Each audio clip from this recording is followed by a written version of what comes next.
Buenos días. El día de hoy vamos a ver el reconocimiento del movimiento corporal empleando técnicas de inteligencia artificial por su servidor Jaime Sandoval. El tema de la salud siempre ha sido de bastante importancia en el mundo. Hoy en día las tecnologías avanzan a grandes pasos para hacer la vida cotidiana más sencilla, pero también para dar apoyo a aquellas personas con algunas dificultades. Los accidentes de tránsito o la vejez son problemas que no podemos evitar, pero es necesario utilizar o cualquier herramienta que nos pueda ayudar siempre es bienvenida.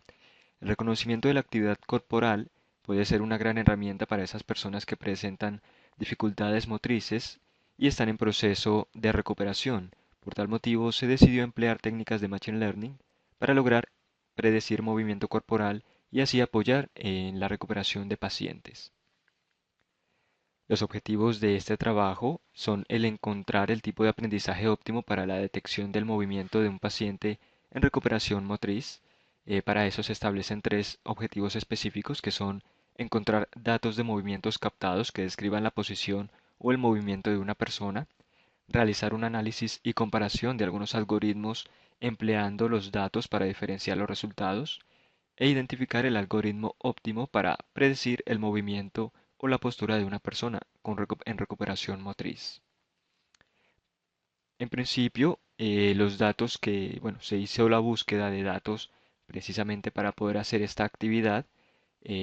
La búsqueda nos dio como un resultado una serie de datasets de un trabajo ya realizado.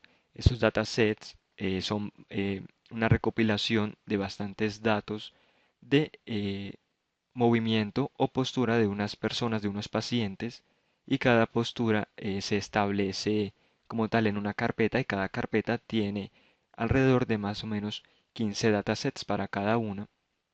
En estos datasets podemos ver algunos atributos como por ejemplo lo que es la media y la varianza para tres pacientes diferentes, tres capturas de diferentes pacientes, y eso nos ayuda precisamente para poder detectar futuros en el futuro el movimiento. Estos datos comprenden información de diferentes posiciones o actividades corporales como tal, como lo sería estar sentado, estar practicando ciclismo, estar durmiendo, caminar y correr. Para el estado del arte encontramos varios documentos haciendo una búsqueda en la base de datos de la IEEE Explore, en donde se recuperaron un total de 7 referencias usando como palabras clave reconocimiento motriz, actividad humana y Machine Learning. Y aquí tenemos tres ejemplos de los documentos recuperados. El primer ejemplo tenemos Multi-View Human Activity Recognition Using Motion Frequency. En este documento, los autores proponen una nueva técnica de reconocimiento de actividad humana. Para ello se realiza la captura de fotogramas de los cuales se resaltan algunos píxeles que delinean la postura del paciente. La información de la posición de estos píxeles es la que se emplea para la predicción usando máquinas vectoriales de soporte y tienen como resultado entre el 83.5% y el 98.2% de precisión. También tenemos el siguiente documento llamado Demo Hands-Free Human Activity Recognition Using Multimeter Wave Sensors. En este artículo los autores emplean una red de sensores manos libres, priorizando la privacidad del usuario. Dicha red de sensores es la que se encarga de recopilar la información del movimiento del paciente.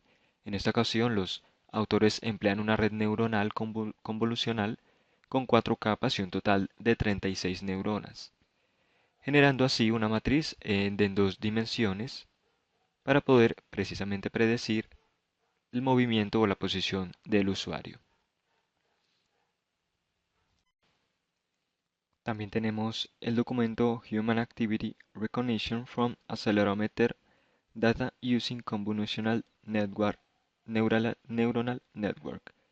Y en este artículo los autores proponen una red neuronal convolucional de una dimensión para predecir el movimiento humano.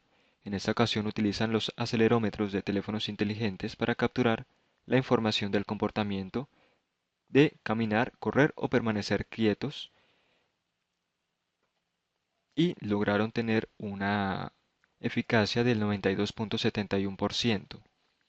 En esta tabla podemos ver una diferencia entre Random Forest y el algoritmo empleado y vemos que hay bastante diferencia en cuanto a los resultados obtenidos. Vemos que en promedio los resultados de Random Forest fueron de un 89.1% y los resultados de la red neuronal convolucional es del 92.7%.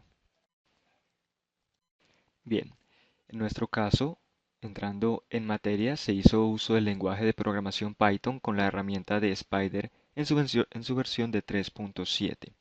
El equipo de cómputo utilizado presenta las siguientes características.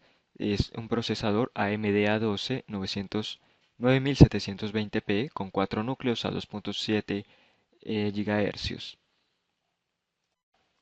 un total de 16 GB de RAM y una tarjeta gráfica integrada Radeon 7 R7 con media giga dedicada.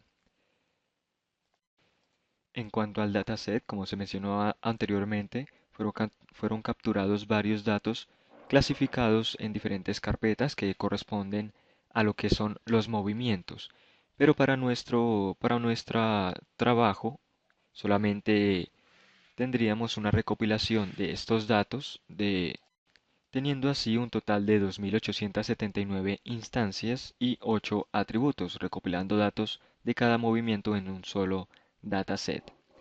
También se estableció el uso de librerías como Matplotlib, Seaborn, Scikit-Learn Metrics, Neighbors, Model, Processing, NumPy, Pandas, Impute y PyLab. Se procede como tal a establecer las variables X y Y una vez tomados los datos en formato CSV para posteriormente estandarizar y normalizar dichos datos. Luego se establecen las variables de entrenamiento. Se estableció un total del 80% de datos para el entrenamiento y un 20% de datos restantes para pruebas, siendo así un total de 2.303 datos de entrenamiento o instancias y 576 de práctica, de prueba. Y se empleó el algoritmo de vecinos más cercanos. Luego de realizar el entrenamiento y la prueba respectiva, tenemos un resultado bastante interesante. Como podemos observar en esta matriz de confusión, se aprecia pues la diferencia entre los datos obtenidos, siendo o teniendo una escala de colores cálidos que va desde 0 hasta 100 y teniendo una cantidad de datos bastante elevada predichos correctamente. Prácticamente tuvimos en la mayoría de casos entre 83 y 100 datos predichos. En primera instancia, parece que los resultados apuntan a que el modelo está sobreentrenado. Sin embargo, realizando varias pruebas con diferentes porcentajes de datos de entrenamiento y de datos de pruebas, logramos resultados muy parecidos. En este caso, tuvimos una precisión del 88% de exactitud de predicciones. Ahora viendo gráficamente los resultados, en esta primera gráfica comparamos el promedio, la media y la varianza de un paciente, de los movimientos de un paciente. Como vemos en la gráfica, hay varios colores los cuales representan un tipo de movimiento o posición corporal. Para este paciente en concreto, el estar sentado significa baja actividad y el estar caminando significa una actividad eh, bastante atareada. De la misma manera, el ciclismo, el practicar ciclismo, representa una actividad bastante compleja para este sujeto. En este segundo sujeto, vemos gráficamente el comportamiento de su actividad. En este caso se distribuye de una manera más curiosa, podemos ver de manera clara la gran diferencia que existe entre estar acostado y el estar practicando ciclismo, siendo los puntos rojos y los puntos verdes respectivamente. Y se nota que el cambio de actividades es bastante elevado. Como vemos, Prácticamente el estar acostado y el estar practicando ciclismo está cada uno en un extremo de la gráfica. Esta tercera gráfica corresponde a la información del tercer sujeto. El caso es bastante parecido gráficamente al segundo, sin embargo, para el tercer sujeto, el agacharse es una actividad que diferencia bastante con respecto a las demás, pero mantiene normalizada la diferencia entre dormir y practicar el ciclismo. Como se pudo apreciar, teniendo tres sujetos de prueba, se diferencia que las posiciones o el movimiento que se ejerce es diferente para cada uno. No obstante, teniendo o usando esta herramienta de predicción puede ser bastante útil para predecir el movimiento de pacientes en recuperación y así ayudar a que dicho paciente logre mejorar su motricidad y naturalmente su calidad de vida. Muchas gracias.